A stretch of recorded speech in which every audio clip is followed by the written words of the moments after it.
suis en route pour aller interviewer la Déglingo Team. C'est une famille expatriée en Malaisie depuis presque 9 ans et je pense qu'ils ont pas mal de choses à nous dire.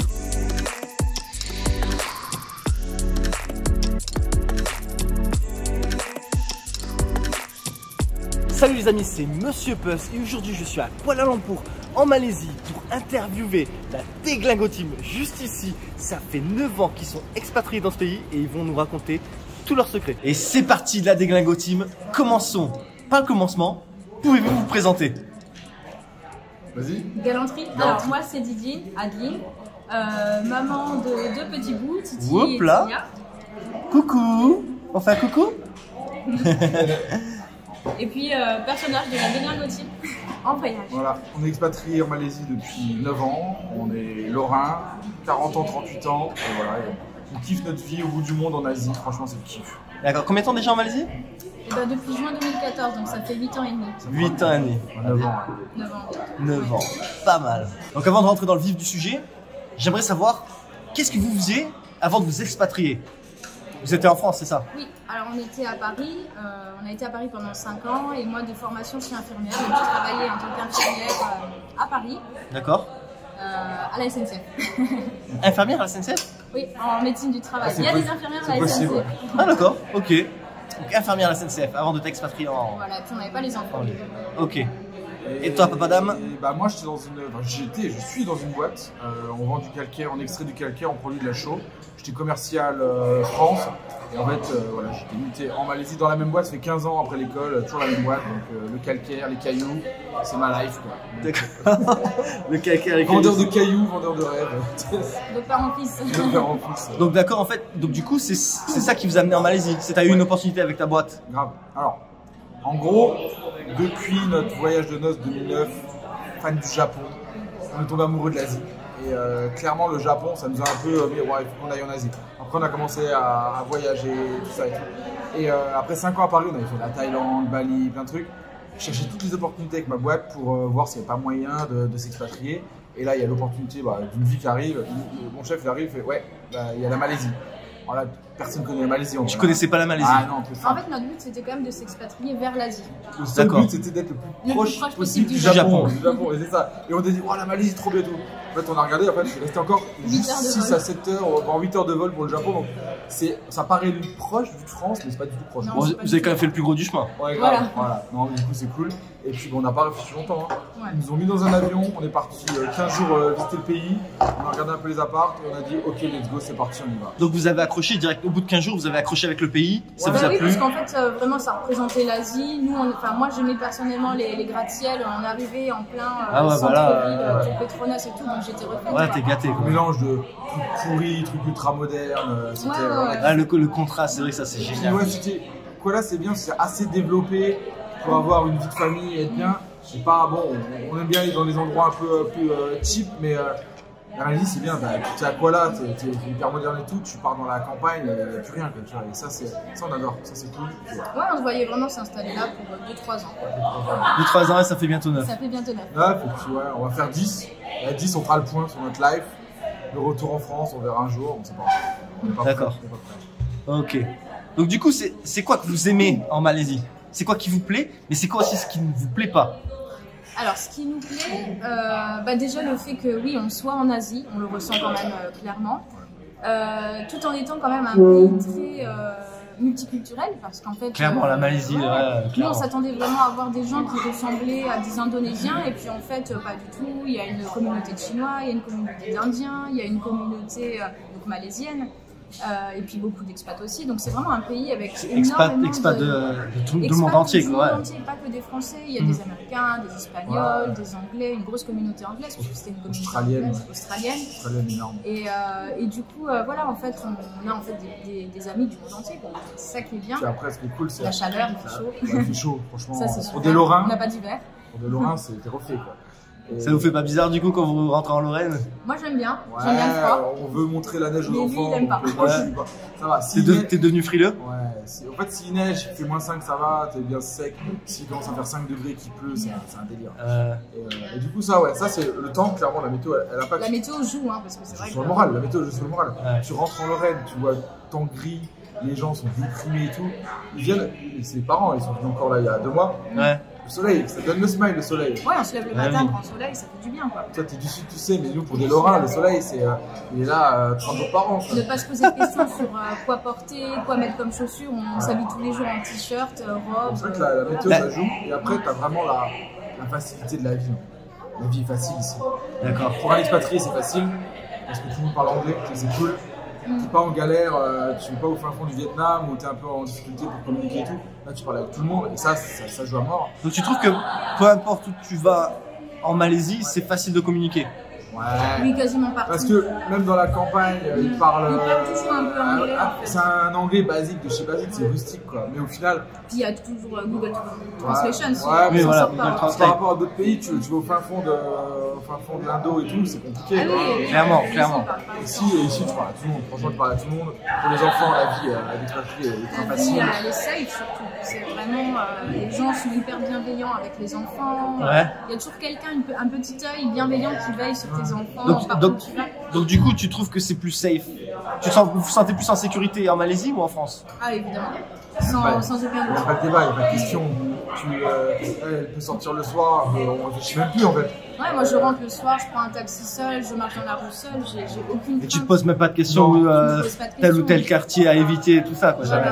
Plus jamais. Après, il faut faire gaffe parce que ça reste toujours une capitale. Le risque zéro n'existe nulle part quoi. Mais voilà, c'est relativement beaucoup plus safe que Paris. Et en fait, quand tes parents, tu penses à nous, mais tu penses à eux, petit, quoi, ouais. les enfants. Quand tu vois les histoires, les faits divers en France, les trucs, tu un fou quoi. Là ici, nous, on est quand même ultra safe. Pour les enfants, c'est tranquille. On vit juste à côté de l'école française. Puis tout est adapté pour les enfants. Le moindre resto, on va te proposer une chaise haute pour les enfants, un menu enfant, des dessins à faire. C'est con, mais tu te déranges pas en fait. Ouais. Est-ce que c'est une question que vous vous posez par exemple, de dire si on retourne en France, peut-être que ça risque d'être problématique au niveau justement de la sécurité de nos enfants et du futur de nos enfants? Et ça, c'est un des freins en fait qui nous empêche de rentrer en France. Déjà, on a toujours dit, on ne fera pas d'enfants à Paris et on ne les élèvera pas à Paris. Après 5 ans de Paris, on s'est dit, on peut pas. Après avoir vécu ici, c'est plus possible. Je dis pas qu'on n'ira pas en campagne, dans un petit truc un peu local. Ici, c'est Disneyland hein, pour eux. C'est vrai que. Si, c'est trop facile. Ils se méfient de rien. Les shopping malls, Pavillon, c'est le plus grand mall du centre-ville. Ils partent Et tous là, seuls. il voit un truc, il part en courant là-bas, tu deviens ouf quoi. Je fais ça en France, mais t'es en panique. Ah oui. T'es en panique. Là, on rentre pour Noël, on est un peu stress quoi. On est un peu Ah ouais, stress quand même. parce qu'il se rend pas compte en fait. Et oui, c'est Il lui, se rend pas oui. compte, il est là. Parce que lui, il a grandi, il est né dans un pays où on est vachement safe. Et du coup, bah, il a pas des réflexes que. Il n'y a pas la pression. Ouais. En France, on met la pression aux enfants. Reste là, Ouais. donne-moi bien la main, fais Même à nos attention, affaires. Le nombre fais de attention à fois tes où- affaires et tout. Là, on va rentrer à Paris, on va se mettre en mode commando. Quoi. Dans ma tête, je me mets en mode. Parce qu'on n'est plus habitué, on n'a plus l'école et tout, on fait plus gaffe au truc. Le nombre de fois où je laisse sur la poussette mon téléphone ici, je pars dans le magasin, enfin tout est Tout le temps, dehors. je dis vas-y, abuse pas. On Ouais. fait un petit sac à dos là sur le côté. Là. Genre, t'as juste à le prendre comme ça. Quoi. À Paris, t'es pas Après, premier. c'est pareil, encore une fois, il faut faire attention parce qu'il y a des pickpockets à Kuala Lumpur. Il y en a eu, on n'a pas trop de cas. Franchement, on n'a pas trop de cas. Il y a quelques années en arrière, il y a 8 novembre quand on est arrivé, on s'était fait piquer La sacoche. la bandelette en bandolière là. Et, C'est ta fameuse histoire que tu racontes racontes sur ma vidéo YouTube. Ouais. Et on la mettra en lien en description. Super histoire. Une histoire de fou. Mais depuis, c'est vrai qu'il y a eu quelques cas 2014, 2015, 2016. Et après, là, ils ont renforcé un peu le tout. Il se passe plus rien. En fait. Il y a beaucoup de flics partout dans la rue. Ouais, c'est pas Singapour au niveau de sécurité, parce que Singapour, il y a des caméras partout, c'est vraiment très très bien. Quoi. Sur une échelle de 1 à 10, t'es à 8,5, 9 en Malaisie sur la sécurité. Génial. Ok, donc on a parlé de ce que vous aimez en Malaisie. Ouais. Maintenant, passons à ce que vous n'aimez pas en Malaisie. Est-ce qu'il y a quelque chose? Alors, bah justement, en revenant sur la météo, moi c'est en fait la chaleur qui me dérange beaucoup et surtout le manque de 4 saisons. J'aime bien avoir froid en fait, j'aime bien avoir ma petite dose d'hiver annuelle. Tu veux voir des feuilles oranges? Ouais. Voilà, les 4 D'accord. saisons. Ouais. 4 saisons. Je suis prêt à avoir des rhumatismes à 50 ans, il fait trop froid. non, moi pas du tout. Pas du tout. Moi ça me va très très bien. Non mais c'est vrai qu'avoir toujours chaud tout le temps, toute l'année, par moments ça manque et j'aime bien partir 2-3 semaines en C'est France parfait. l'hiver. 3 semaines par an. Voilà, c'est parfait. À Noël, comme là, on est très très bien. Ah, le meilleur moment pour partir pour y aller, quoi. Clair. Et après, le truc qui me dérange vraiment, là, de plus en plus, en Malaisie, bah, c'est la circulation. C'est devenu un carnage. C'est devenu vraiment compliqué. Autant il y a 7-8 ans en arrière, c'était correct, c'était un peu bouché, mais ça allait. Et là, j'ai discuté hier, en Malaisie, il y a 32 millions d'habitants. Et y a 32 millions de véhicules, de voitures, hein, pas des motos. Il y a quasiment une voiture par habitant. C'est un truc de malade.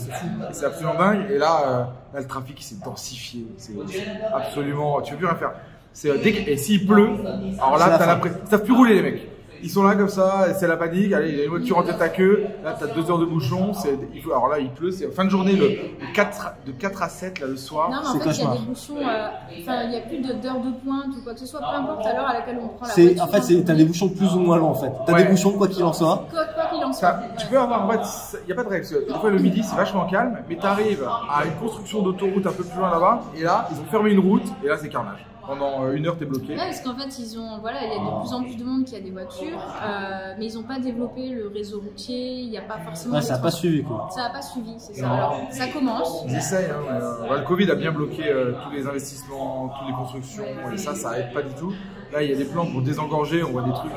Des routes sur les routes. Mais c'est que en construction, donc du coup, alors je dis pas, peut-être, si vous regardez la vidéo dans 5 ans, vous dites, non, c'est extraordinaire. Pour le moment, en 2022, c'est galère. 2022 le trafic. Voilà, les trains ne sont pas non plus super développés. Non, le réseau de train est pas ouf. ouf. Réseau de train, réseau de métro, c'est que en voiture. En Malaisie, donc sur les longues distances, on prend pas le train quoi. On prend le bus ou l'avion quoi. Avion, on prend l'avion ou la voiture. Ou le bus pas cher, les bus de nuit là, à 10 balles, à 10 ringgit, c'est vraiment pas cher. Très pratique, franchement, ils sont bien. Hein. Et les avions, bon, avec Erasia, voilà, on peut aller aux 4 coins de la Malaisie pour moins de 20 €. Franchement, tu t'en sors bien, tu as des billets à 19 ringgit, 4 € si tu les prends un peu en avance. Wow. C'est incroyable. En vrai, c'est incroyable. Juste, tu prends un peu en avance, sinon, tu fais des allers-retours. Là, je suis allé à Penang pour le boulot cette semaine. J'ai pris le billet le vendredi pour le lundi. J'ai payé 60 € aller-retour parce que j'ai pris vraiment en dernière minute. Mais en fait, j'ai regardé le billet, là, si tu prends une semaine à 2 à l'avance, 15-20 balles. Wow. Ça, c'est génial, franchement. Et on devait faire les trucs qu'on n'aimait pas, c'est ça, hein. Ouais. Ça la question. ça complémentera la question précédente. Non, les trucs qu'on n'aimait pas, donc ouais, le trafic et puis un petit peu la météo, finalement, trop vite. Ouais, non, sinon, on ça. Sinon, en règle générale, on se plaît bien. Hein. Ouais, c'est dur. Hein. Plus de positif que de négatif. Ouais, clairement. Ok, Papa Dame, toi donc tu étais vendeur de cailloux en France. C'est ça. Tu es toujours vendeur de cailloux en Malaisie. Toi, Didine, tu faisais infirmière à la SNCF. Est-ce que tu as pu continuer à faire infirmière en Malaisie? Alors non, parce qu'en fait le diplôme d'infirmière, je pensais qu'il était reconnu partout, mais malheureusement, à part en France, un petit peu en Europe, dans les pays francophones et au Canada, je ne peux pas travailler en fait, nulle part. Donc du coup j'ai fait un petit peu quelques petits boulots au départ, prof de français dans des écoles de langue, j'ai travaillé à l'école française, j'ai fait des remplacements de congé maternité, infirmière scolaire. Mais du coup bon, ça a été très compliqué. Et donc c'est vrai qu'au bout d'un certain nombre d'années, comme j'ai toujours été passionnée par l'organisation de voyages, on a toujours organisé nos voyages. Et passionnée par le voyage aussi. Et passionnée par le voyage, les langues étrangères, etc. Du coup, grâce à notre chaîne YouTube, j'en ai ouvert ma micro-entreprise en France donc dans l'organisation de voyage, coaching voyage. D'accord. Tu peux nous dire alors qu'est-ce que coaching voyage? D'accord, mais qu'est-ce que ça veut dire? Qu'est-ce que tu fais exactement? Ouais, alors c'est complètement différent d'une agence de voyage parce qu'en fait, donc une agence de voyage classique, elle vous organise votre voyage, elle fait tout ce qui est réservation, etc. Moi, je fais pas du tout ça. En gros, j'organise tout comme une agence de voyage, sauf qu'après, c'est les gens qui doivent réserver par eux-mêmes avec donc des liens que j'envoie. Ils réservent leur propre hôtel, ils font leur choix d'hôtel. Moi, je fais juste, en gros, je leur donne des conseils d'organisation de voyage. Donc, grosso modo, comment ça se passe? Donc en fait, ils prennent contact avec moi, donc on discute un petit peu, voilà, ils veulent venir en Malaisie 15 jours, 3 semaines. Tu fais un FaceTime d'une demi-heure, voilà, un petit call d'une demi-heure où je dégrossis un petit peu déjà toutes les informations, quel est leur budget, combien de personnes ils sont, qu'est-ce qu'ils veulent voir, un peu plus de jungle, un petit peu plus de plage, etc. Et surtout, il faut dire aussi, le but, c'est de les faire payer le juste prix, quoi. Voilà. C'est pas de les charger, ils vont payer exactement le juste prix avec le vrai prix de l'hôtel et tout. Souvent une agence, elle peut... Une agence, elle prend des marges.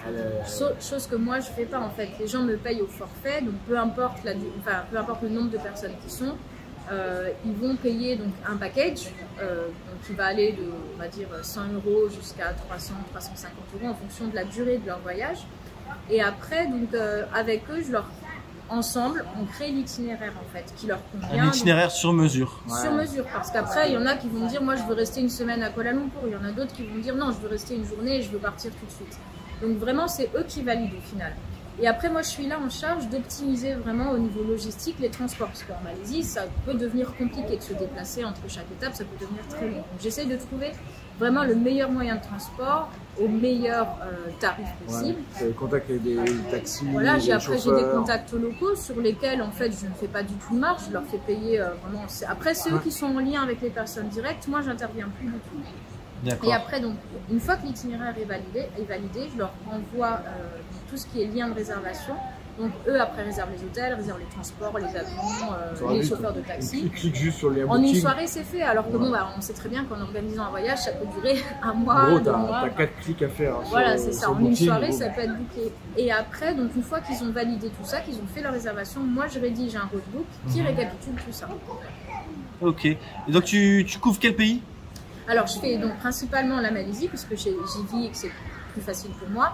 Mais j'ai développé récemment Bali, le Japon, les Philippines qu'on connaît bien aussi. D'accord, donc tu couvres 4 pays. 4 pays, Ouais, voilà. que des pays vraiment qu'on Que vous aime, connaissez. qu'on aime, Voilà. qu'on kiffe. On est allé, au Japon, on est allé 12 fois. Donc, Ouais, elle parle japonais. Elle va dire non, mais elle parle japonais.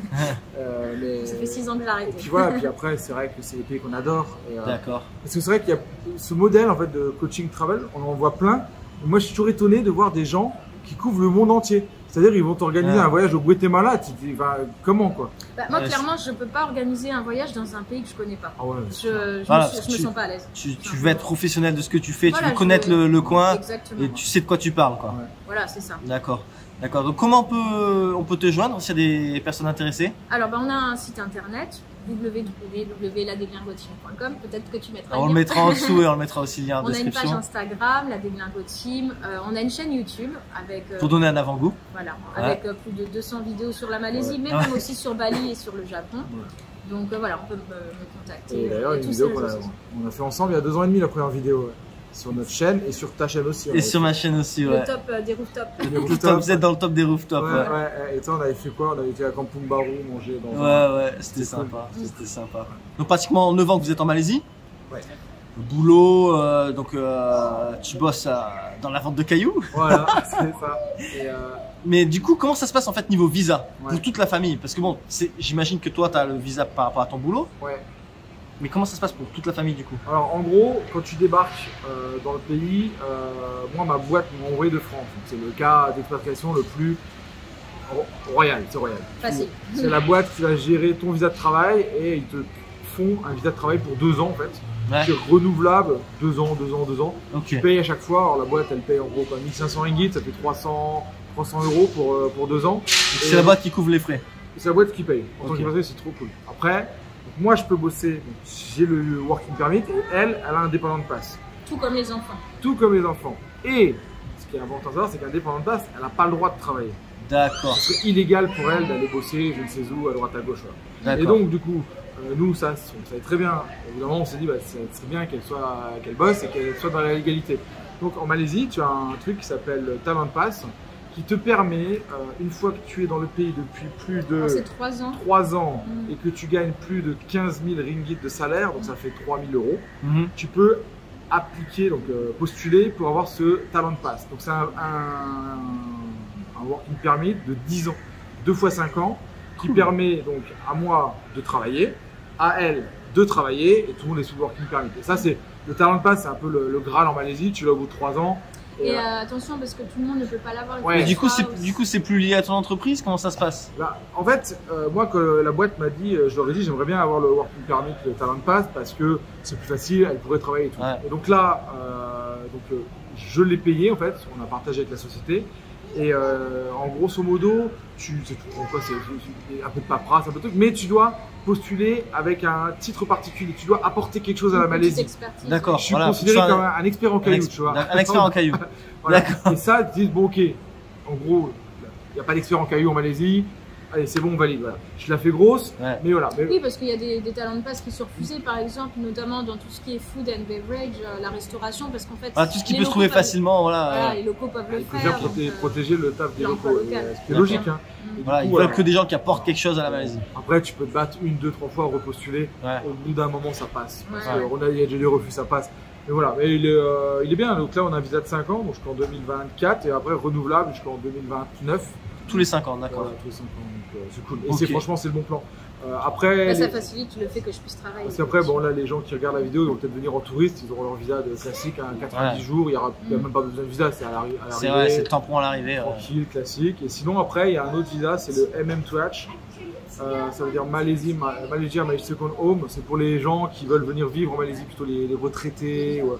Donc ils font aussi un genre de visa retraite alors. Ouais, c'est ça Ouais. un peu. Il y a un âge minimum, tu sais ou pas L'âge minimum, je ne sais plus, mais en tout cas, il faut un salaire minimum que tu reçois en Europe. Parce qu'en fait, je crois que c'est quand même à toutes les nationalités européennes. Il faut un salaire européen minimum. Alors, ça change tout le temps, les règles changent tout le temps. C'est souvent entre faut bien gagner 10 et 20 000 ringgit, entre 2 et 4 000 par euros personne. Hein. par personne. Et souvent, ils te demandent aussi, tu peux le faire via un investissement dans l'immobilier. Alors D'accord. pareil, les plafonds à un moment c'était 1 million de ringgit, donc 200 000 euros. Après c'est monté à 1,2 million. Après pendant le Covid c'est redescendu à 500 000 pour que les gens reviennent. Voilà. Mais c'est des choses qui sont envisageables. En disant je vais acheter une baraque en Malaisie, tu peux essayer d'envisager le visa MM2H. Il y a pas mal de retraités qui font ça. Ils achètent leur résidence secondaire ici et ça leur permet d'avoir le visa, pareil pour 10 ans renouvelable. Je crois que c'est 10 ans, ouais. D'accord, intéressant. C'est cool ça. Ouais, c'est pas mal. Puis après, il y a le spouse visa. Spouse Spouse visa. Voilà, il faut se marier avec quelqu'un de nationalité. local, voilà. Un ou une locale. Une Ok. locale. Voilà. Ok, là maintenant, question qui va en intéresser plus d'un. Ouais. On va parler thunes, on va parler budget.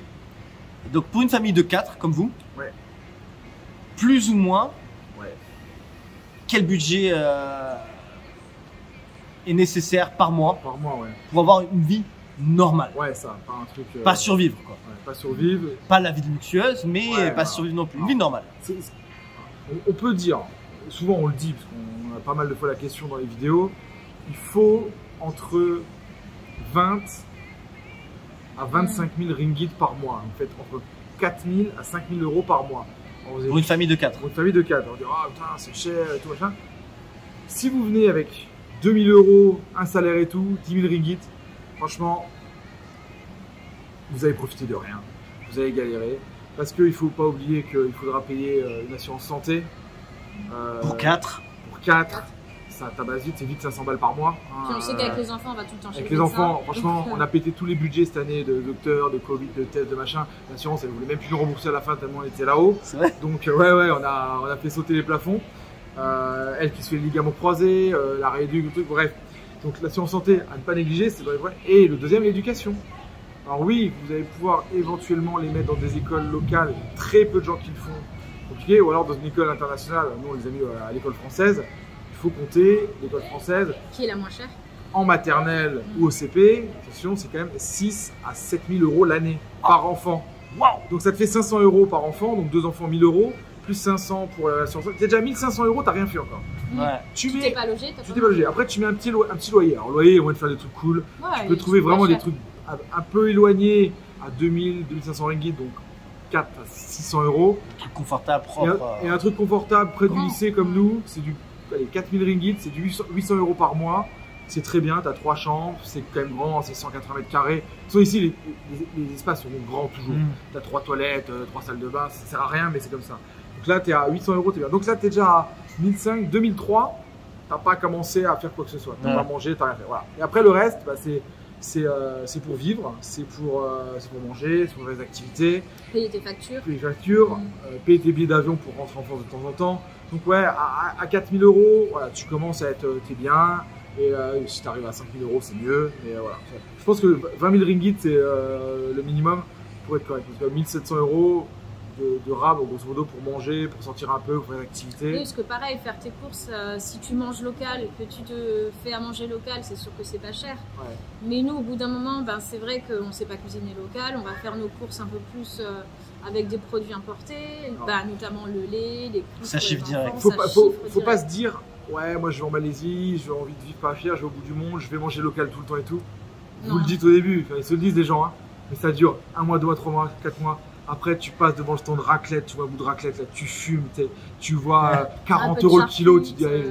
Au bout d'un moment, je dis pas, Tu hein, craques, ouais. on mange local et tout, mais on mixe, tu vois. Mais t'es obligé, au bout d'un moment, t'as quand même. Voilà, et au bout d'un moment, tu vas être frustré, en fait, tu vas te dire, bon, c'est fatigant, en fait. Donc, Ouais. ce 4000 euros, ce chiffre un peu magique, là, je trouve qu'il est quand même correct. Alors, peut-être, il y en a qui vont dire, ouais, ils ont grandi, il a des Glango Team. Non, en vrai. Mais je pense que comme les salaires d'expatriés sont corrects, donc généralement oui, tu peux oui, taper cette somme. Ouais, bien sûr, bien Ouais, sûr. Bien donc, sûr. Voilà, après, si tu travailles à 1, voilà, à 2, tu travailles. C'est tellement plus pratique, Ouais. tellement plus. Faut se dire que tu veux bosser ici, un serveur chez McDo, en local, il gagne 2200 ringgit. 2200, tu vois. Donc, et ils arrivent à. Et c'est bien payé, Et parce c'est qu'on voit bien des salaires payé. beaucoup plus bas. Nous, les opérateurs à l'usine, dans les cailloux, alors c'est souvent des Bangladeshis ou des Népalais qui viennent du pays. Ils touchent maintenant le salaire minimum a été imposé à 1500 ringgit. D'accord. C'est 300 €. C'est vraiment rien du tout. Mais c'est là la diversité des trucs dont on vous dit il faut 20 000 ringgit pour vivre. Ouais, une famille. Ah, bah après, ils vivent dans des chambres, ils sont peut-être Non, 4, d'accord. 5, Ouais, 6. c'est ça. D'accord, c'est pour ça Ils vivent que dans des conditions plus Ouais, pénibles. quand les gens veulent s'expatrier, il faut Si, vraiment. si c'est s'expatrier pour survivre, dans ce cas, C'est ça. tant qu'à faire, rester chez soi. À la première opération, t'es en panique, Ah, t'as un accouchement à faire ici, tu vas dans les hôpitaux, tu demandes des devis. Tu demandes c'est des ça. devis. Alors t'as le prix accouchement normal, c'est 11 000 ringgit. Le forfait avec césarienne, 15 000. Et tu sais, genre, Des fois, t'as pas le choix. t'es pas là en mode, oh, je peux pas me permettre. Ouais, attention, le bébé Non, arrive, mais- tu vas pas coucher dans la Non, salle de bain. le truc, c'est qu'ils te demandent, quoi. T'es là, Ouais. c'est ça qui est fou, Ouais. quoi. Et du coup, ouais, tout ça, c'est la santé. En fait, en France, on a de la chance, quoi. Tout est toujours couvert, en fait. Mhm. Ici, tu apprends à découvrir plein de coups, en fait, qui sont couverts en France, quoi. Et, c'est à prendre en compte. Donc là, tu as mentionné le budget pour envoyer les enfants à l'école. C'est Ouais. quand même un truc conséquent. Ouais. Et donc, je voulais savoir, est-ce que ça peut être une barrière d'avoir des enfants pour une expatriation? Est-ce que c'est un challenge d'élever ses enfants à l'étranger? Ça dépend du pays. Alors, ça dépend. Malaisie. En Malaisie, ben on va parler en Malaisie. Je Hein. pense Ouais. que ça dépend des mentalités des personnes. Moi, je vois ça comme une opportunité, quoi. Comme une chance Faire pour eux. grandir les Mhm. enfants à l'étranger. Il parle anglais, là, il a 6 ans, il est bilingue, il parle français, il parle anglais. C'est incroyable, en vrai. En vrai, tu leur offres une vie que toi, tu n'as jamais eu la chance d'avoir. Mm. Et pour nous, c'est genre une opportunité. On s'est dit, c'est dans le but de ta life. Si c'est le but de ta vie, de faire des enfants avec une ouverture d'esprit comme ça, qui ont vu énormément de choses, faut le faire, faut le faire.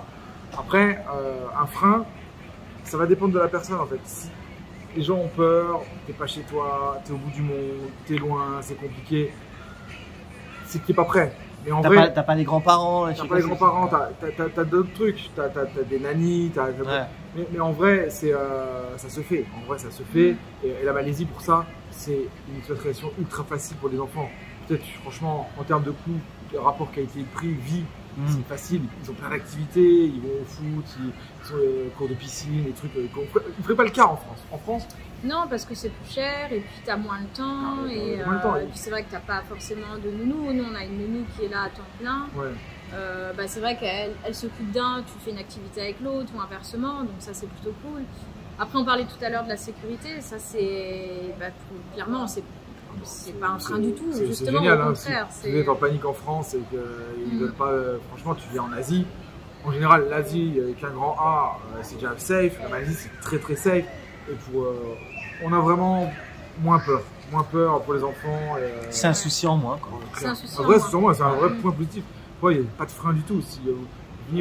Si mentalement les parents sont prêts, venir élever des enfants à l'étranger, c'est incroyable en vrai.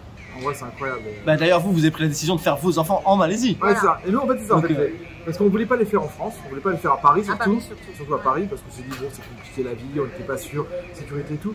On arrive en Malaisie, on s'est dit, on se donne 2 ans, on venait avoir 30 ans, on regarde le pays, on regarde les hôpitaux, Ouais, la la propreté et médecine, tout. quoi. Incroyable les hôpitaux. C'est des hôtels, quoi, des chambres d'hôtel, vues sur les Petronas et tout. Dans le privé. Dans le privé, ouais, dans le privé, mais Ouais.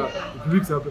Et après, voilà, quand t'as les assurances, c'est incroyable, c'est des services incroyables. Et pour les enfants, pour ça, on a regardé, on s'est dit, franchement, c'est ultra safe. On n'a pas tergiversé, on s'est mis à l'ouvrage, et c'est parti. Après, voilà, 2 petits, peut-être pas freins, mais. Bémol.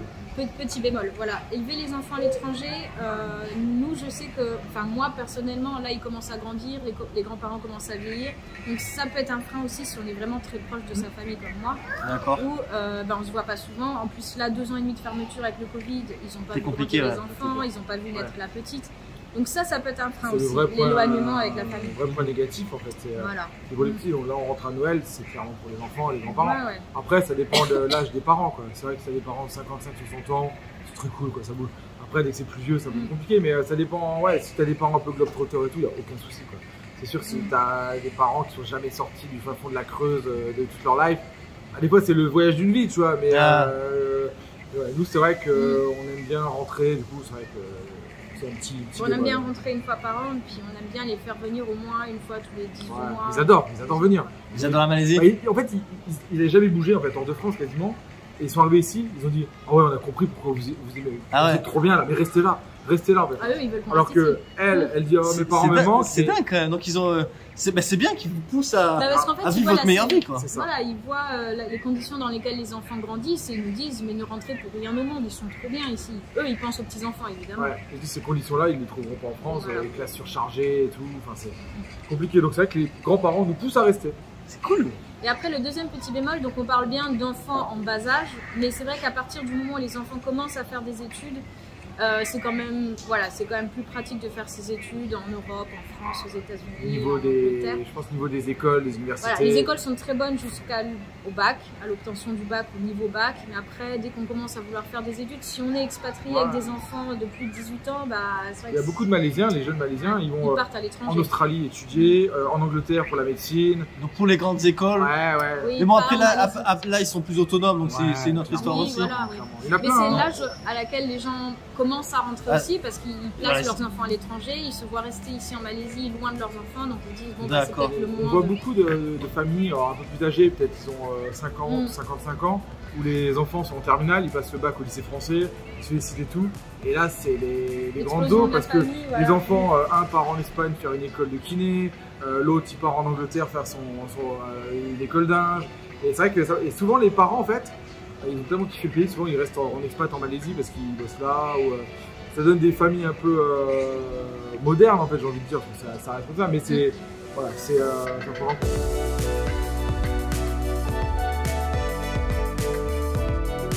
Ok, tout à l'heure tu disais que les hôpitaux ici en Malaisie c'est comme des hôtels. Ouais. Est-ce que vous avez confiance en la médecine en Malaisie, confiance donc aux hôpitaux malaisiens? Alors bah justement, on m'a posé la question, des clients qui sont venus là il y a 2 jours, ils m'ont posé la question et j'ai pu répondre, j'ai pu préparer ma réponse. Donc franchement, se faire soigner ici, moi j'ai entièrement confiance. C'est vrai que quand on arrive dans un pays qu'on ne connaît pas, ça peut être compliqué.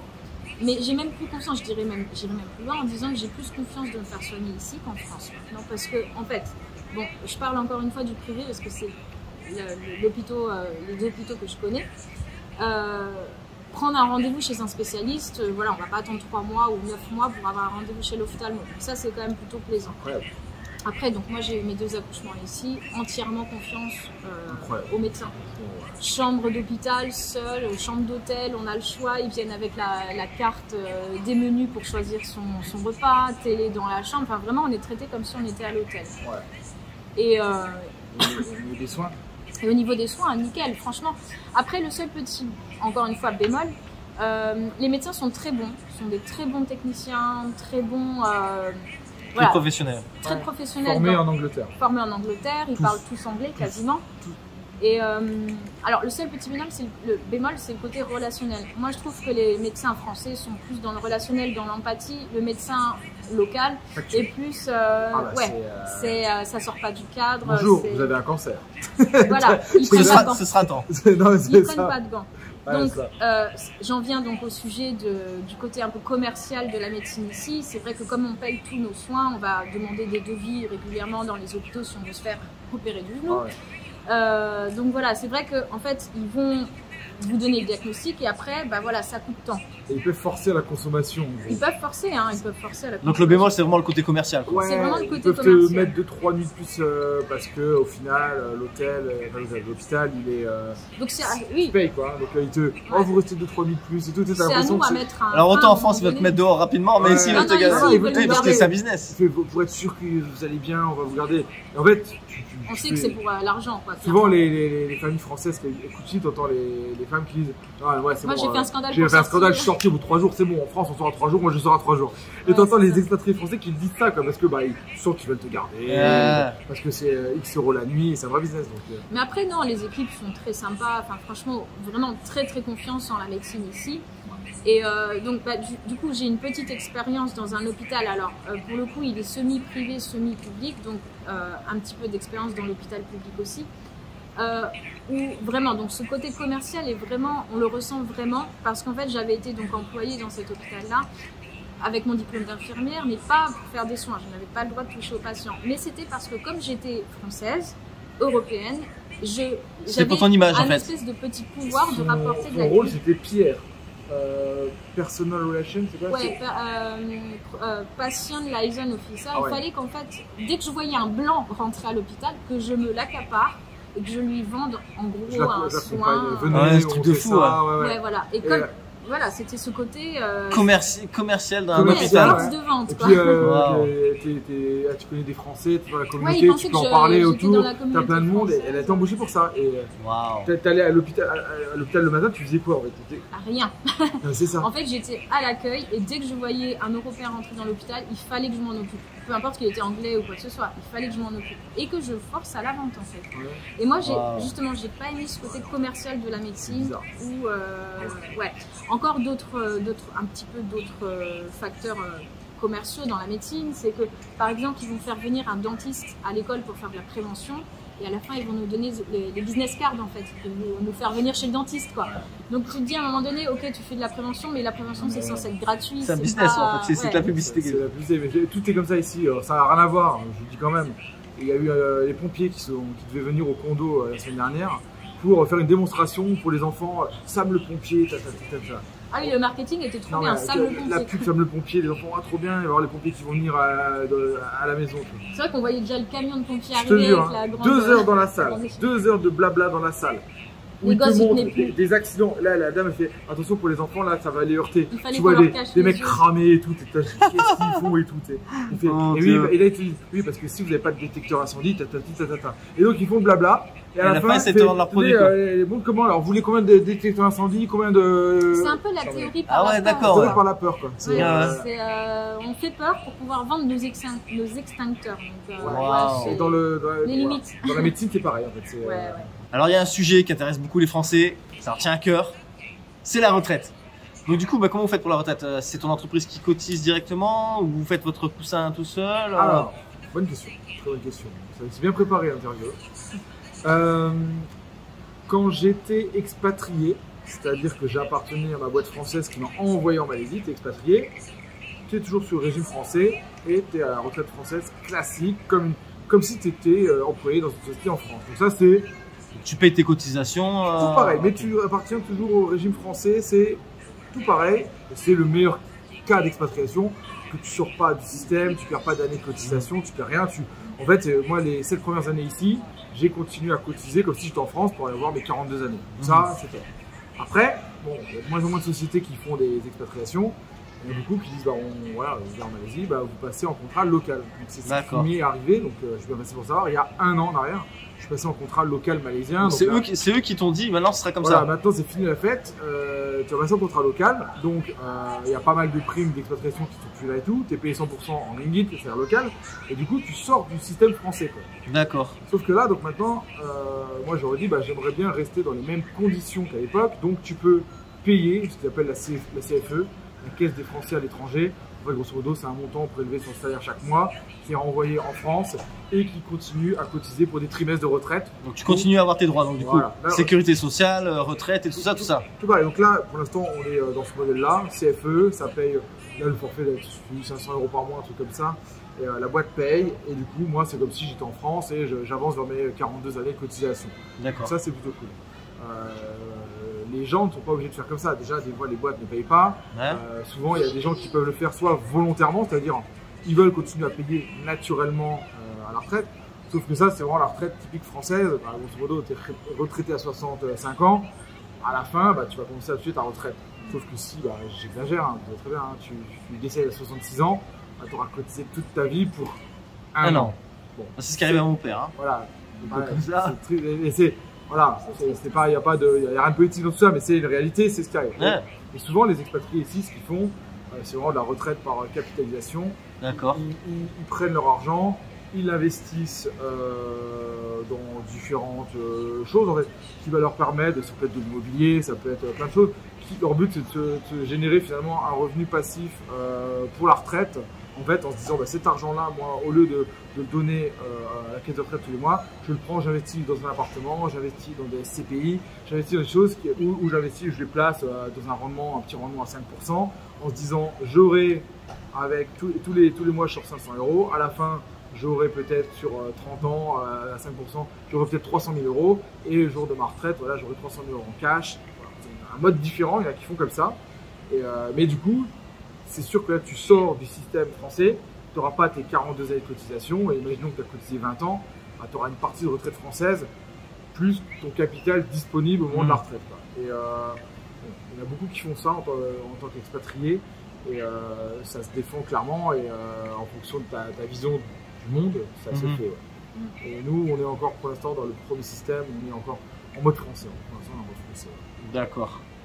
Est-ce que des fois tu y penses quand même, ou même à faire un mélange des deux? Ouais, on a commencé là à investir pour la retraite de Didine, parce que du coup, parce que moi je suis toujours en mode français, tu vois, donc, mais elle, depuis 8 ans, 9 ans. Ça fait 8 ans que je cotise plus du tout. Et ouais, et maintenant la Deglingo Team, la société, alors avant c'était une micro-entreprise française, maintenant c'est une société déclarée, on a créé la société, et là, bah, là tu n'es plus du tout en mode français, donc il faut qu'elle cotise, donc elle, on lui a créé tous les mois, on épargne X euros pour que dans 20 ans, on fait les calculs, elle est temps, on touchera même peut-être pas l'argent, et avec les intérêts, lui sortir un petit salaire de 1000 ou 2000 € par mois pour que, cas où, dans 20 ans, ça ne suffira pas 1000 €, mais au moins voilà, le but c'est ça, et en fait, toi tu bosses par capitalisation. Donc en gros, vous avez un peu les deux schémas alors. Ouais, voilà.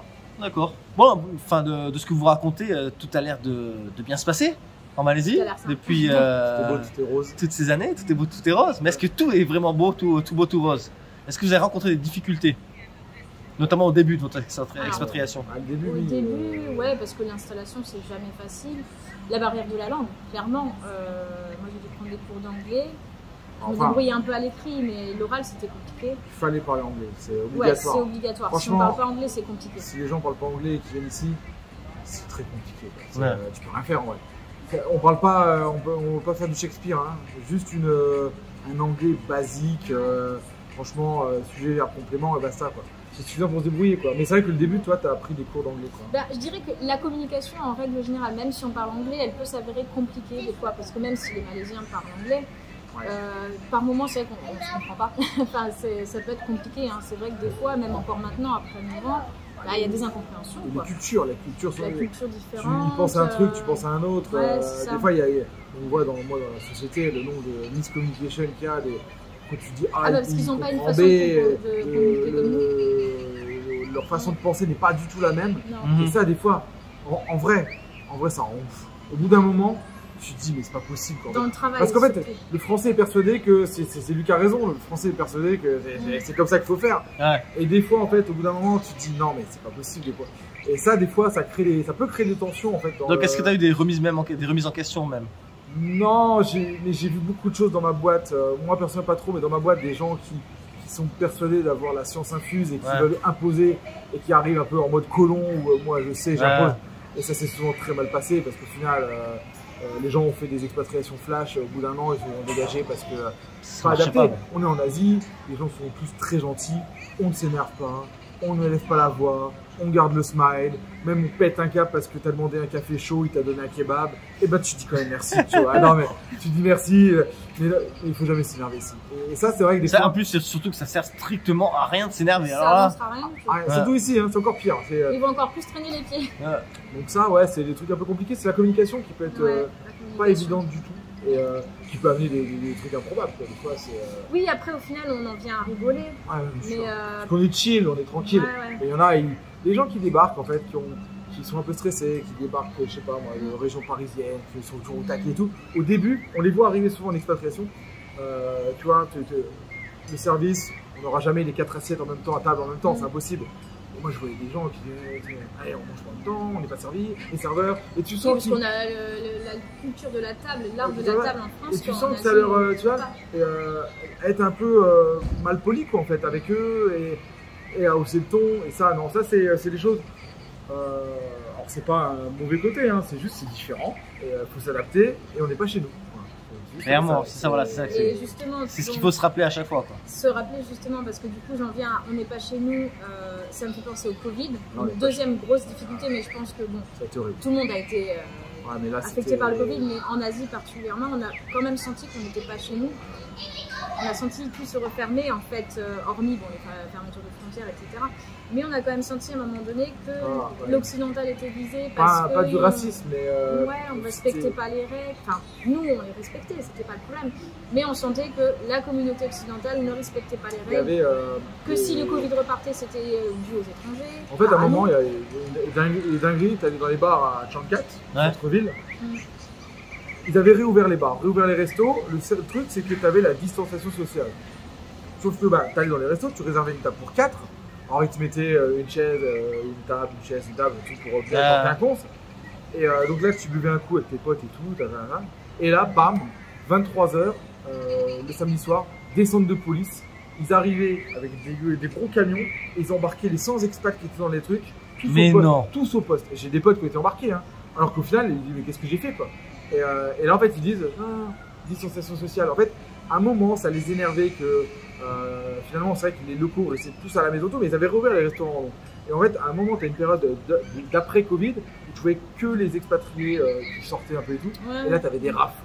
Ils embarquaient tous les expats. Même Wow. t'allais Ils envoyaient faire au du poste. sport dans la rue, tu te faisais arrêter, Grave. tu te faisais embarquer Wow. par Ouais, le poste. il fallait, en fait, il fallait payer 300 ringgit ou 500 ringgit parce que tu respectais pas la distanciation sociale. Et en fait, à partir du moment où le restaurant est ouvert et que tu viens, tu te poses, Bah ouais. tu dis, et c'était vraiment bizarre. Et à un moment, il y a eu une genre de psychose. Et on flippait en fait. On chantait qu'on n'était pas chez nous, on Mhm. n'était plus les bienvenus. Et ça, je ne l'ai jamais senti. Juste cette période là d'après Covid, là c'est reparti, ça a redisparu. Mais Ça a redisparu, mais tu vois quand même que nous, le port du masque ici, il est quand même encore bien ancré. Et tu vois que c'est toujours les mêmes qui portent le masque et les mêmes qui ne le portent pas. tous les Européens ont enlevé le masque. Ouais. Il est plus obligatoire du tout, nulle Non, part. non, il est pas Mais obligatoire. tu es regardé quand même dans l'ascenseur, on jouait dans nos condos, on est dans l'ascenseur et tout, t'as 3 locaux qui montent, tu fais, oh non, Ouais, attends le we prochain. take the next one. Ouais. Ouais. Ça m'est même arrivé ici aussi, moi, à l'hôtel. Ils sont, Ils attendent. ils ont Il y très a peur une de peur ça. de l'étranger qui s'est développée. Il y a en une fait. peur, il y a un peu une peur de l'étranger et on les vu un peu comme des bêtes féroces là, des fois. Bon, ça reste gentil et tout, mais ça c'est le côté où on a senti des nouveaux trucs qu'on n'avait pas vu il y a 8 ans ou 9 ans. Là, le Covid a exacerbé ce truc là. C'est un peu bizarre, mais voilà, C'est triste. Ouais, c'est un peu triste. Ouais, Ouais. c'est un peu triste. Ouais. Donc espérons que ça revient Ah, très rapidement à la normale. ouais. Mm. À la vraie normale. Ouais. Pas leur new normal qu'on entend. Ouais, c'est ça, le normal. c'est ça. Ok, là je pense qu'on a bien abordé tous les sujets de l'expatriation en Malaisie. On va un peu parler de la France. Grave. Qu'est-ce qui vous manque de la France? La famille. La bouffe, Le fromage, le saucisson, le vin. pas le fromage, Arrête. ça va, donc Ah ouais. ça va. Mais non, là, Non, en vrai, la famille. Même une raclette. la raclette ça passe. Ça raclette, ça C'est passe. le On va fromage en chaud faire fondu une. ça passe. Par contre, le fromage cru, c'est pas possible. Ah ouais, d'accord. C'est pas possible. Je suis fromagophobe. Fromage femme. Mais non, la bouffe, en fait, au bout d'un moment. Non, la famille. Il parle de la bouffe. lui. Les deux. La bouffe, Les deux. Les deux. la bouffe en famille. La bouffe en La famille. bouffe en Ouais, famille. La Même bouffe, deux. la bouffe de ma mère. Les pâtes à la main de ma mère. Non, mais en vrai, ouais, non, la famille, évidemment. La famille, Ouais, évidemment. on aimerait bien qu'il soit plus près. Ou Est-ce nous, que, plus est-ce près que, est-ce que, est-ce que il vous manque un point, que ce soit un mal-être ou pas? Bah, le Covid, oui. Pendant le Covid, oui, ça a été vraiment un mal-être. Covid, Ah. c'est C'était dur. vraiment. Ouais. Mais là, non. En fait, ça se joue à pas grand chose, en fait. Ça se joue à rien. Ça se joue à une distance et ça se joue à un temps. Quand Un ça temps. fait vraiment trop longtemps. Je sais que moi j'ai un peu une tolérance de 10, 11 mois. Quand ça fait vraiment 10, 11 Ouais. mois que je les ai pas Le vus, 12e règne pas plus. Ouais, c'est ça. Là, je pète un plomb, j'ai trop envie de rentrer. Moins d'un an. on va Non, dire. mais Moins en d'un an. vrai, ça se joue à rien parce que si tous les hivers ont rentré et que Et tous les étés ils passaient viennent. un mois ici, Ça serait nickel quoi. franchement, Ouais, c'est nickel. C'est un message. Venez l'été prochain. Mais ouais, c'est ça. Mais c'est vrai que bon, moi, mes parents sont. Ma mère a jamais pu venir malheureusement. Ah, mince. Mon père est venu une fois, toi tes parents sont venus 4 fois. 4 fois, ouais. Et voilà, tu recharges des batteries. C'est vrai que quand tu revois la famille, tu recharges des batteries parce que finalement, au bout de 3 semaines, podcast, t'es content en fait. Mais T'as- non. Bah, t'as tellement de choses à dire. Ah, En fait, ouais. c'est du concentré. Ouais. Non C'est mais du concentré. en fait, au bout d'un moment, c'est ça, même quand on est rentré l'hiver dernier, au bout de 3 semaines, On sentait qu'on dérangeait, En fait, on arrive à 4 maintenant. ouais, tu dors caca, tu sens que voilà, mais. On n'a plus le même rythme non plus avec les enfants. Non, mais la famille, les amis, ils viennent et tout, ça va. Ouais. Mais c'est vrai que la famille proche, et puis la nourriture. Nourriture. Ouais, c'est vrai que la bouffe. On trouve ici. C'est pareil, seul de tolérance trouve. de 10 mois. Non, on trouve. C'est pas pareil. Non, C'est pas pareil. Franchement, c'est une dinguerie la France. Les petits cafés, les petits restos, Ah ouais. la bouffe, la moindre boulangerie Même qui c'est si une dinguerie. ici les gens nous disent oh, c'est trop bien de manger en Malaisie Ouais. et tout. Ah, il manque. Mais ce qui est bien manque- en Malaisie, enfin en Asie en général, enfin Asie de l'Est et du Sud-Est, c'est que tu trouves une très grande variété de cuisine, Ouais. Oui, mais à du haut niveau quand même. Ah oui. Tu peux trouver des restaurants de japonais, italien, français, vietnamien, chinois, tout ce que tu Ouais. veux, à de la qualité quand même. c'est Voilà. pas très cher. Bon, ça Pas coûte. très cher, quand même. Bon, Oui, ça japonais. douille quand même un peu. Si, Les si. japonais, oui, Mais c'est voilà, pas tu peux cher. trouver quand même une grosse gamme Ah, de Disons cuisine, qu'en Malaisie, tu peux te permettre mais, de manger dans des mais ce restos. sera jamais comme à la maison. Non. Ah non, non, c'est sûr. Non. T'as des très bons restos, t'as un ou deux très bons restos français à Kiel. C'est excellent, mais c'est too much en fait, parce que quand tu y vas, tu t'en sors un 1000 ringgit à 200 euros. En fait, Ouais. tu sais pas, genre, ça c'est pas la petite brasserie ou. C'est pas le plat du jour à 11,90 €. Ouais, c'est ça, Ouais. t'as pas l'entrée plat dessert à 19,90 avec le fondant au chocolat qui dévoile tout en dessert et, Voilà. t'as envie de te prendre une petite cuisse de grenouille ou des escargots, je ne sais quoi, ou une petite quiche. T'as tellement pas le choix qu'au bout d'un moment t'as des trucs qui te manquent, tu vois, des petits salés aux lentilles, des bœufs bourguignons, Le de la sucré blanquette, après les ouais, c'est une repas. dinguerie. La France c'est une dinguerie, on se rend pas compte à quel point c'est fou. Le en fait. sucré après les repas, les pâtisseries le matin, Ouais. le pain. Là, c'est vrai que c'est pas dans leur culture ça le sucré. Il y en a- Moi ce qui me rend ouf ici, et de ouf, c'est simplement les crèmes dessert. C'est-à-dire qu'en Ah, les France, desserts. tu vas au rayon mousse au T'en chocolat as et tout. 10 000. Il y a les torsades, les machins, les trucs, c'est dingue. Ici, t'es là, t'as les Elevir, les 4 pots noirs là, qui sont pas toujours dispo, et c'est éclaté, t'as que ça. Et Titi, quand on rentre en France l'hiver dernier, C'est pas il avait 5 ans, il a réagi, il a fait. Oh, c'est Même les quoi gâteaux, le truc, les gâteaux, le les rayon des goûters. gâteaux et des Ouais. trucs, c'est n'importe quoi. Alors, pourtant, Bien c'est les valises peines. pourtant, c'est pas la partie de la culture de la France, tu vois, tu penses pas aux mousses au chocolat. Ouais, mais c'est des trucs que tu trouves pas ici quoi. Tu trouves pas ici, les bonbons et tout, tu vois, les bonbons, pareil, les bonbons sont éclatés, les bonbons ici. Mm. À chaque coup, il y a plein d'expats qui ramènent des valises, des gavets de bonbons, de gâteaux, de petits écoliers, de trucs, c'est n'importe quoi, les loutis, là, les bonbons qui piquent, là, les trucs, c'est incroyable. Ouais. Ouais, bref, voilà, les trucs. Voilà. Après, tout ce qui est porc maintenant, parce que c'est quand même un pays musulman, on trouvait pas énormément il y a 8 ans. Maintenant, ça s'est très démocratisé. Il y a un petit restaurant, un traiteur italien là, qui fait charcutes et tout. Ça, on trouve bien. Et, Non, après, ça c'est me vrai manque que- moins. Au début, ça me manquait beaucoup. Mais maintenant, ça va. Maintenant, tu trouves bien. Quoi. Après, on trouve, mais à des prix, c'est pas super donné quoi. Le fromage, le vin, on peut trouver. Si vous voulez vivre dans les 4000 € et tout, il faudra le. Faudra pas manger, va faire un j'ai choix. pas manger raclette. des produits français tous les jours. quoi. Ici, quand un expat il te dit je t'invite à une raclette, tu fais Ah, c'est repas de luxe. monsieur a les moyens. Entre le fromage à 40 € le kilo et la charcute qui coûte quand même bonbon, à la fin, en fait, on regardait une raclette à 4, ça nous coûtait quasiment 70-80 €. Waouh. Et t'invites des potes, t'as 150 € de Waouh. raclette minimum si tu veux faire plaisir. C'est dingue. Ah quoi. ouais. C'est une vraie dinguerie. À la maison. Hein. À la maison. À la maison en plus. hein. À la maison. Ok, donc pour Didine la famille, Papa Lame la bouffe. Ouais. Ok. Je t'embrasse maman. Et voilà la Déglingo Team. Nous voici arrivés à la dernière question, qui est la suivante. Quel conseil, de manière générale, donneriez-vous à des personnes qui aimeraient s'expatrier? Bonne question. Bonne question qui Non, nécessite très- réflexion. Très bonne question. Vraiment de manière générale. On Hein. sait qu'il y a beaucoup de Français en ce moment, c'est un peu compliqué en France, ils y pensent. Ils y pensent, alors il faut vraiment bien se préparer en amont, bien préparer son expatriation Pas partir sur un et coup de pas tête. partir dans des conditions merdiques, pas des trucs... Pas partir pour fuir quelque chose. ouais, bien préparer son projet, Mm. trouver un taf avant d'arriver sur place, parce que franchement, ça peut être vite en couple, ça peut passer avec des enfants, il faut que ça soit carré, franchement. Ah, oui, oui. Que ce soit carré. Et ce qui va définir ce qui est carré ou pas, c'est partir en ayant la sécurité d'avoir au moins un des deux, un emploi, avec des conditions correctes. Et comme je disais tout à l'heure, ce fameux 20 000 ringgit pour être bien dans de bonnes conditions, ça va définir tout parce que si vous venez, alors dire oui, vous allez avoir 10 000 ringgit, donc 2 000 € par mois, vous êtes frustré et au bout de 6 mois on dira ah, c'est compliqué, on peut rien faire, j'aimerais bien aller visiter ces îles-là, mais finalement bon. Et à la fin t'es frustré et finalement bah, c'est un échec. Donc bien préparer la partie professionnelle, la partie budget, être sûr que finalement bon, on est bien, on est solide. Et mentalement. Ouais, alors là, je veux dire un petit peu justement sur le côté psychologique, donc être bien préparé à deux. Il faut que les deux aient envie de partir parce que si l'un suit l'autre, il y a un déséquilibre, clairement, et ça se ressentira. Parce que moi, je parle en tant que femme d'expat. La place de la femme d'expat peut être compliquée et pesant au bout d'un moment parce qu'on a toujours l'impression d'être dans l'ombre de l'autre. Donc, ça peut être la femme qui est conjointe d'expat ou l'homme, hein. Ça peut être la femme qui part en expat. Donc être bien préparé à deux, qui est un bon équilibre. Et voilà, se préparer aussi en arrivant. Quand on arrive, on n'a pas forcément un travail en tant que conjoint d'expat. Donc voilà, essayer de penser à créer des choses en tant que conjoint d'expat pour pouvoir se faire une place et ne pas être dans l'ombre de l'autre. D'accord. Pour être une expat à proprement dit. Ouais, une ou un expat à proprement dit. Moi j'ai mon taf et tout, je vais au taf tous les jours et tout.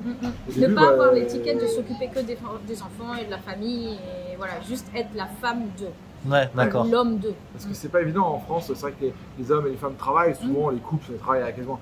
Ici, bon, bah, souvent c'est un ou l'autre qui est muté. Hein, et c'est ça qui peut faire entrer les gens. Moi je le vois. Le conjoint qui ne se plaît pas. Dans ma société, énormément au début, il y a eu au moins 40 expatriés, il y en a plein. La femme, au bout de 6 mois, 1 an, elle tenait plus le coup quoi. C'est bien au début, pompe it up, on va un peu là, avec une copine et après au bout d'un moment, mais quand tu fais plus entre guillemets rien et que tu étais là juste à aller boire des cafés avec un tel, c'est dur en fait. Une année, 1 ou 2 années d'expat, ça peut passer, mais nous au bout de 9 ans qu'on habite ici. L'équilibre est ultra important des deux côtés parce que si moi je vais bosser toute la semaine et que toi tu attends le soir que je rentre pour au bout d'un moment toi t'es pas bien, moi je suis pas bien, ça va pas bien et j'en ai vu plein repartir.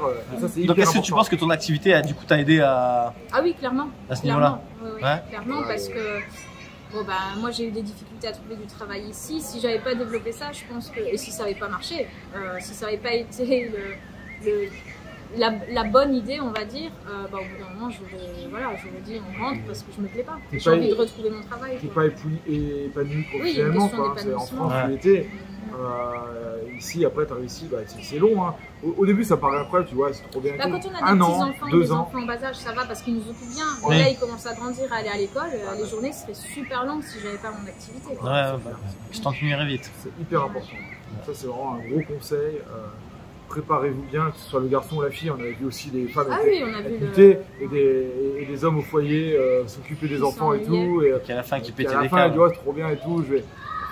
En fait c'est humain. Tu as besoin de créer, tu as besoin de montrer que tu es important à la société et au regard des autres aussi parce que à la fin tu te retrouves quand même dans un monde, il y a 2500 Français ici. Tu es là, et toi tu fais quoi et tout. Si tu dis je suis la femme d'eux. Je suis la femme d'eux. Mon mari il travaille là. Et on n'oublie pas qu'on reste français et il y a un jugement qui est très très fort. Tu le sens que c'est clair. T'es bon, pas une moue, mais tu sens que c'est important. Pour être bien, pour se sentir bien, c'est hyper important d'avoir un truc, un business en ligne, un truc, tu vois. D'accord. Très très important. Voilà. Ok. Et un autre conseil, s'habituer à la chaleur. On avait compris, je pensais que ça c'était. C'est chaud. Non mais là ça va. Ça passe. Ok, bon. Si vous êtes, comment dire, si vous venez du nord de la France, bon pour moi le nord de la France ça commence à orange. Hein. Soyez prêts avec la chaleur. Ouais, c'est ça.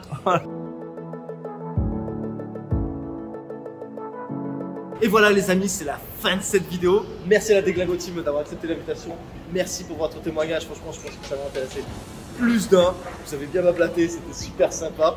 Merci Papada. C'est l'heure d'aller dormir maintenant. Et voilà, et ceci dit les amis, les aventures en Asie continuent. Les aventures en Malaisie continuent. Donc si vous désirez ne rien manquer, n'hésitez pas à vous abonner. Je vous dis donc à la prochaine sur ma chaîne La Bizette. Moi.